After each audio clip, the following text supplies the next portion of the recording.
નમસ્કાર ભક્ત મિત્રો, આજે હું વિડીયો લઈને આવી છું ભક્તજનની કથા નંબર 8, જેનું શીર્ષક છે વિદુરજી. તો ચાલો આપણે શરૂ કરીએ. નિષ્કામ ભક્તિ તો કરી વિદુરજીએ, રાજમહેલનો ત્યાગ કરી નગર બહાર ઝૂંપડી બાંધીને રહેનાર તથા નિત્ય ભાજીનો આહાર કરનાર વિદુરજીને ભક્તિ કરીને શું પ્રાપ્ત કરવાનું હતું?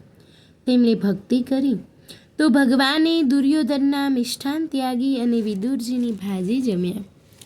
એવા એ ભગવત ભક્ત વિદુરજી દાસીપુત્ર હતા.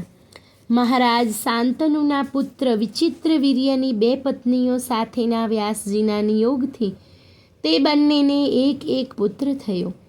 એક ધૃતરાષ્ટ્ર અને બીજા પાંડુ. તેમની એક દાસીથી વિદુરજી જન્મ્યા. આમ તેઓ ધૃતરાષ્ટ્ર અને પાંડુના ભાઈ ગણાતા. પાંડવો તેમને કાકા કહીને સન્માનતા. કૌરવો તેમનો દ્વેષ કરતા, પરંતુ ભગવાન કૃષ્ણ પણ તેમને કાકા કહીને બોલાવતા. પૃથ્વી ઉપર ભલે તેઓ દાસીપુત્ર તરીકે જન્મ્યા, પરંતુ વાસ્તવમાં તેઓ ધર્મરાજાનો અવતાર હતા. માંડવ્ય ઋષિના શાપને કારણે તેઓ દાસીપુત્ર રૂપે જન્મ્યા હતા. એક રાજાના ખજાનામાં ચોરી થઈ. રાજાના સેવકો ચોરીની પાછળ પડ્યા. ચોરીનો મુદ્દામાલ લઈ માંડવ્ય ઋષિના આશ્રમમાં પ્રવેશ્યા. બધો મુદ્દામાલ સમાધિસ્થ ઋષિની પાછળ મૂકીને તેઓ ભાગી નીકળ્યા. સૈનિકોએ મુદ્દામાલ સહિત તે રાજા પાસે રજૂ કર્યા. અવિચારી રાજાએ તેમને સૂળી પર ચઢાવવાનો હુકમ કર્યો. સૂળી પર ચઢ્યા, પરંતુ પોતાના યોગ બળે તે જીવતા રહ્યા. તે જોઈ રાજાએ પોતાના દુષ્કાર્ય માટે તેમની માફી માંગી. તેમને છોડી મૂક્યા. ઋષિએ રાજાને તો માફ કર્યા, પરંતુ ધર્મરાજાને માફ ન કર્યા. પોતાના કયા પાપ કૃત્ય માટે પોતાને સૂળીએ ચડવું પડ્યું તે પૂછવા ઋષિ ધર્મરાજા પાસે ગયા. ધર્મરાજાએ પોતાનો લૂલો બચાવ કર્યો. કહ્યું, તમે બાળક હતા ત્યારે તમે એક પતંગિયાને પકડીને તેના શરીરમાં કાંટો ખોસ્યો હતો. તે પાપ કર્મ માટે તમને સૂળીએ ચડાવ્યા હતા. ઋષિએ શાસ્ત્રના વચનને ટાંકી બતાવ્યું. અણસમજુ બાળક આવું કર્મ કરે તો તેને સ્વપ્નમાં શિક્ષા કરવી. તમે શાસ્ત્રાજ્ઞાનો ભંગ કર્યો છે અને નિર્દોષને આવી ભારે સજા કરી છે. તમારું એ નીચ કર્મ છે, તેથી તમે નીચ યોનિમાં જન્મ લો અને યમરાજા વિદુરજી તરીકે દાસીના પેટે જન્મ્યા. કૌરવોએ પાંડવોને બહુ કષ્ટ આપ્યું. તેમની સાથે ઘણો અન્યાય કર્યો. વિદુરે ધૃતરાષ્ટ્રને તેમ ન કરવાની અને દુર્યોધનને તેમ કરતા વાળવાની સલાહ આપી. આથી દુર્યોધને ભરી સભામાં તેમને બોલાવી તેમનો તિરસ્કાર કર્યો. વિદુરે રાજમહેલ છોડ્યો. નદી કિનારે ઝૂંપડી બાંધી ત્યાં નિવાસ કર્યો. હવે તે રાજ સેવાથી મુક્ત બન્યા હતા.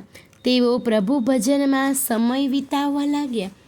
પાંડવોના વિશિષ્ટકાર બનીને કૃષ્ણ હસ્તિનાપુર પધાર્યા.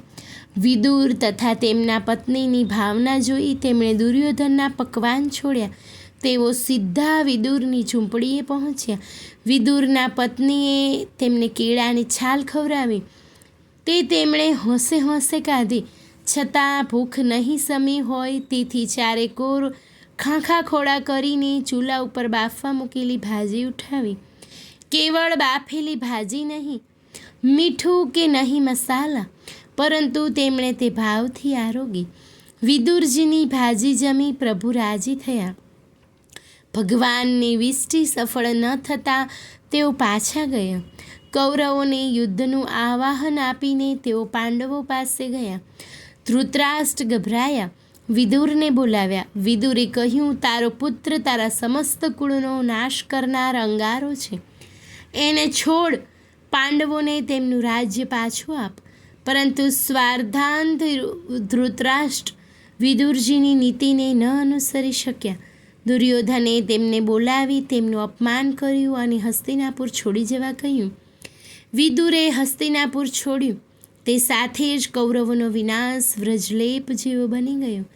જ્યાં સુધી દુષ્ટો સાથે પોતાનો એક પણ ભક્ત રહેતો હોય ત્યાં સુધી ભગવાન દુષ્ટોનો પણ વિનાશ કરી શકતા નથી. રાવણ પાસેથી વિભીષણ ગયા, રાવણનો સંહાર થયો. કૌરવો પાસેથી વિદુરજી ગયા, કૌરવોનો વિનાશ થયો. હસ્તિનાપુર છોડી વિદુરજી યાત્રા કરવા નીકળી પડ્યા. 35 વર્ષે પાછા વળ્યા ત્યારે મહાભીષણ વિનાશ થઈ ગયે ઘણો સમય થઈ ગયો હતો. કૌરવોનું નિસ્કંદન નીકળી ગયું હતું. ધૃતરાષ્ટ્ર પાંડવોના આશ્રિત તરીકે પરંતુ માનભેર જીવતા હતા. છતાં વિદુર નીતિ તેમને તે પ્રમાણે જીવવા દેવા માંગતી ન હતી. તેમણે ધૃતરાષ્ટ્રને ચેતવ્યા, ઉપદેશ આપ્યો. આ વખતનો ઉપદેશ ધૃતરાષ્ટ્રને લાગી ગયો. મહેલ છોડી ગાંધારી સહિત તેઓ વનમાં ગયા, તપ કરી મુક્ત થયા. પછી તો ભગવાન કૃષ્ણ સ્વધામ પધાર્યા. ભારત ભ્રમણ કરી રહેલ વિદુરજીને ઉદ્ધવજી મળ્યા. ભગવાનના સ્વધામ ગમનના સમાચાર તેમણે વિદુરજીને આપ્યા. તેમણે કહ્યું, વિદુરજી, તમે જ એકમાત્ર સાચા ભાગ્યશાળી છો. ભગવાને સ્વધામ ગમન વખતે એકમાત્ર તમને જ યાદ કર્યા હતા. પોતાના માતા પિતાને નહીં, પત્ની પુત્રોને નહીં, પરંતુ મારા વિદુરને યાદ કર્યા હતા.